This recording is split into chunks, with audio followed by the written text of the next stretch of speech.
Hey hamsters, it's time to put on our detective hats because today we're digging into one of the greatest mysteries in Canadian Bitcoin history. Perhaps the name Gerald Cotton rings a bell, the name behind the assets of QuadrigaCX. And for those of you who don't know, his story resembles that of a hamster that runs away to the keys to the food stash, leaving everyone else in the cage scratching their heads, wondering where the treats went. And from these came several stories, explanations, or what have you about what happened. Unfortunately, with some uncertainty still in the air, the best that can be done is the telling of the story. Sunflower seeds ready? Back in 2018, QuadrigaCX was one of Canada's largest online crypto exchanges, arising from the need for an easy way to purchase Bitcoin in Canada. Keep in mind that prior to QuadrigaCX, a lot of Bitcoin trade was conducted through empty GOX in Japan, which required users in Canada to transfer funds through a number of intermediaries. Oh my gosh, this is too hard!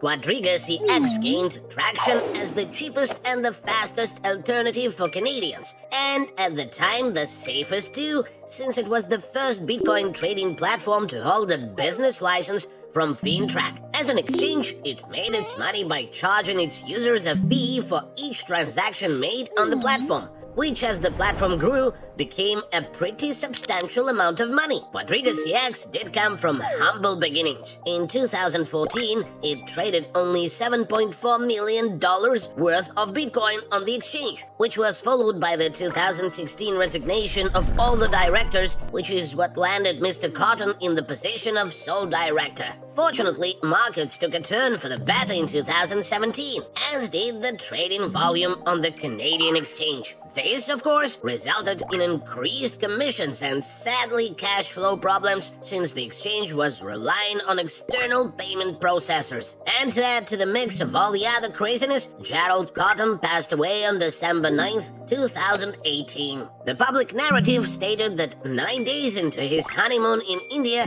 and shortly after checking into the Oberoi Raj Villas in Jaipur, Cotton had fallen ill, was driven to a private hospital, and diagnosed with gastroenteritis. In the afternoon that followed, his condition had gotten worse, and after a blood test was done, he went into septic shock. Doctors had allegedly tried to stabilize him, but his heart stopped. He was then revived, but his heart stopped a second time.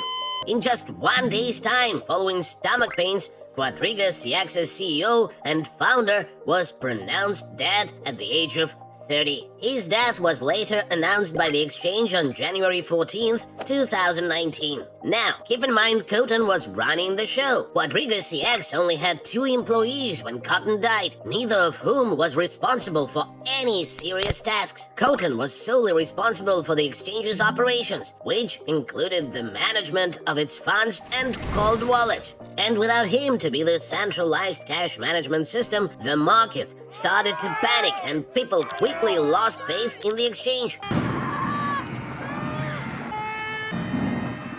And of course, in an added complication, QuadrigaCX stored a lot of its deposits in digital cold wallets on Cotton's laptop, which couldn't be accessed after his death. But at this point in time, he died with reputation of being not an evil dude, according to Freddie Hartline, the founder of Bitcoin Co-op, also being described as careful and pragmatic. His wife, Jennifer Robertson, shared that QuadrigaCX's payment processor's bank had frozen its funds, but the exchange would be appointing an interim CEO. She urged users not to worry. User funds were safe, and customers could expect to see improvements to our site and the services we offer in the coming weeks. A week after this announcement, the exchange's website went down for maintenance. And 2 days after that, QuadrigaCX had filed for creditor protection.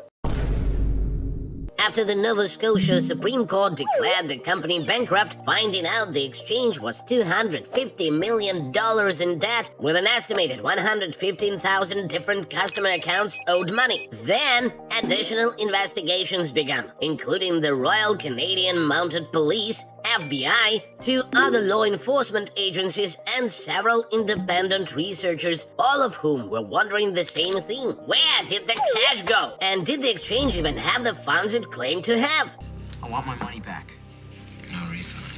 Therefore, the story that Founder had died as the only one knowing the cold wallet's private keys and the exchange could not access its holdings was determined to maybe not be the whole story. So yes, just when everyone thought they had found the path to the missing funds, it turned out the hamster was actually more of a chameleon, changing its colors and slipping through the cracks undetected. So was Cotton who he said he was? In the month after his death, the operations around the exchange began to unravel a little more. Investigators quickly found that Cotton had been margin trading using customer funds and moving money from his exchange into his personal accounts. News platforms also found that he had either not created or was no longer using the multi-sig wallets he had set up years prior. Instead, funds were being used to buy residences, an island, a plane, and a number of luxury vehicles for himself. So at this stage in the investigation, the conclusions were either Cotton was a bit careless with his money, or that he was a scammer who was trying to perform a pretty major exit scam.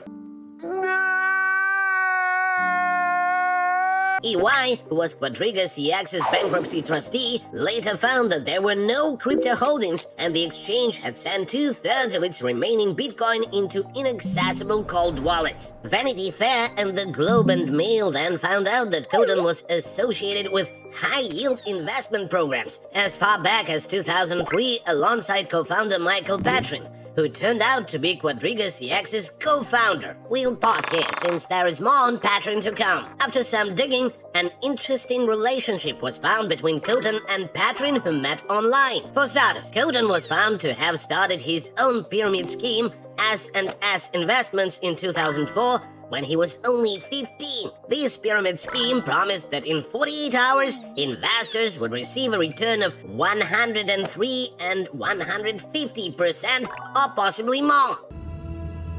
What? S&S went on to suspend operations just 3 months later, taking more of investors' funds along with it. Patrin, on the other hand, quickly became linked to a number of businesses that brokered digital currencies like Midas Gold, which transferred cash into digital currencies and back again as an intermediary between Liberty Reserve and its traders. Midas Gold is an interesting tale, since in May 2013, Liberty Reserve became the subject of the largest online money laundering case in American history and was closely intertwined with Liberty Reserve, who had listed as a contact gerald.cotton@gmail.com. However, interestingly enough, by the time Midas Gold was seized, Gerald Cotton had moved on to his next venture, the 6-month-old Quadriga Fund, a high-yield investment program that invested in venture capital projects and foreign currency exchange markets. An online forum, Black Hat World, also revealed that Cotton had made a job posting for a programmer familiar with Bitcoin to develop a website that could serve as an online open marketplace like a stock market for the digital asset. The stipulation: the website would need to be built quickly, and 3 months later the Quadriga Fund was, yes, gone.